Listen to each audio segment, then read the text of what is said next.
আমার শ্বশুরাব্বা বাজার থেকে বড় বড় কয়েকটা বেগুন নিয়ে এসেছিল, সাথে টমেটোও ছিল।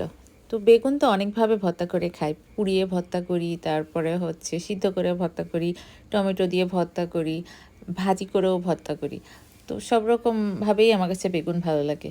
তো যাই হোক, বিশেষ করে ভর্তাটা ভাবলাম আজকে টমেটো দিয়ে সিদ্ধ করে ভর্তা করি।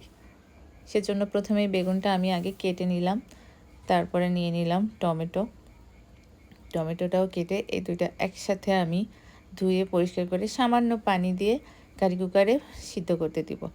আর যখন বাসায় গ্যাস থাকে না, তখন কিন্তু কারি কুকারটা কারেন্ট থাকলে বেশ কাজে দিচ্ছে। এই যে সাথে দিয়ে দিলাম কয়েক টুকরো আস্ত কাঁচামরিচ, এগুলাও সিদ্ধ হয়ে যাবে, কারণ আমার একটু শুকনো মরিচ খাওয়া নিষেধ আছে, বা গ্যাসের জন্যই খাচ্ছি না, সেজন্য ভাবলাম কাঁচামরিচ দিয়েই করি। এটাও কিন্তু খেতে খুব ভালো হয়েছিল, আপনারা ট্রাই করতে পারেন। কিংবা যাদের একটু গ্যাস্ট্রিকের প্রবলেম আছে, অ্যাসিডিটির সমস্যা আছে, তারা অবশ্যই এরকম কাঁচামরিচ দিয়ে ভর্তা করে খেয়ে দেখবেন, আশা করি ভালো লাগবে। তারপরে একটু ধনেপাতা কুচিয়ে নিচ্ছি, ধনেপাতা দিলে আমার কাছে আরও বেশি ভালো লাগে। আপনাদের যাদের ভালো লাগে না তারা নাও খেতে পারেন, বাট ধনেপাতা আমার খুবই পছন্দ, সব কিছুর সাথেই আমি ধনেপাতা দিতে পছন্দ করি। এই যে চুলার উপর দিয়ে দিলাম, চুলার উপর বলতে কারি কুকারে দিয়ে এখন আমি চলে যাব আমি গ্যাসের চুলায় আরেকটা রান্না করতে। ঢাকা শহরে গ্যাস থাকে না, এটা আমার সিলিন্ডারের চুলা, তো এখানেই রান্না করছি।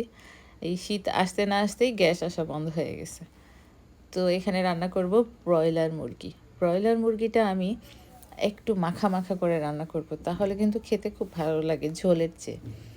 তো যাই হোক, প্রথমে দারচিনি, এলাচ আর গাছের তেজপাতা দিয়ে তেলে একটু ভেজে নিলাম, তারপরে দিয়ে দিচ্ছি পেঁয়াজ কুচি। এই রান্না তো সবাই জানি, মাংস রান্না করা, মাংস রান্না করতে তো আর নতুন কিছু শেখার নেই, সব মশলা দিয়ে দিলেই হয়ে যায়। আমার কাছে কি মনে হয় জানেন, সবচেয়ে সহজ রান্না হচ্ছে মাংস রান্না করা, কারণ সব মশলা এর ভিতরে দিয়ে দিলে মাংসটা মোটামুটি হয়ে যাবে ভালো মতোই। এই যে আমি এখানে আদা বাটা, রসুন বাটা দিয়ে দিলাম। বাটা মশলাটা একটু ভেজে নিলে কাঁচা গন্ধটা চলে যায়। তো একটু ভেজে নিয়ে বাকি গুঁড়া মশলাগুলো দিয়ে দিব, দিয়ে মশলাটা কষানো হলে অ্যাজ ইউজুয়াল ধোয়া মুরগিটা দিয়ে দিতে হবে। এটাই রান্নার সিস্টেম, সবাই জানেন। যাই হোক, আসেন একটু গল্প করি। আল্লাহর কাছে যদি আপনি কোনো কিছু একদম মন থেকে চান, তাহলে আল্লাহ কিন্তু অবশ্যই দিয়ে দেন।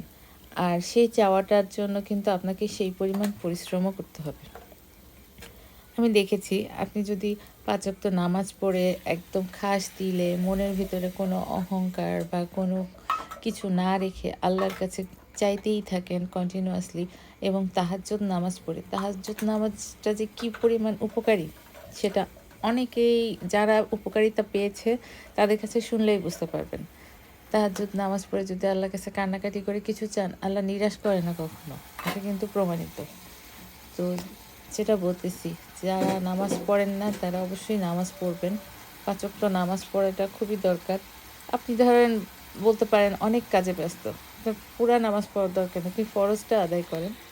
ফরজ নামাজ কিন্তু খুব বেশি না, সেটা পড়ে আল্লাহর কাছে যাবেন। আর তাহাজ্জুদ যদি পড়তে পারেন তাহলে তো আলহামদুলিল্লাহ, কোনো চাওয়ায় আল্লাহর কাছে অপূর্ণ থাকবে না আপনার। আল্লাহ সবই আপনাকে দিয়ে দিবে, একটু হয়তো সময় লাগবে, কিন্তু আপনার ধৈর্যটাও ধরতে হবে। আল্লাহর কাছে চাইলেই যে আজকে চাইলাম আজকেই যে পেয়ে যাবেন এমন কিছু না।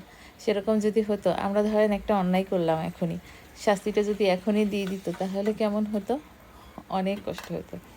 তো সেরকমই মানুষ, আল্লাহ সেটা জানেনি যে মানুষ ভুল করবে, শুধরাবে, আবার কিছু চাইবে, সব কিছুই ধৈর্য ধরতে হবে।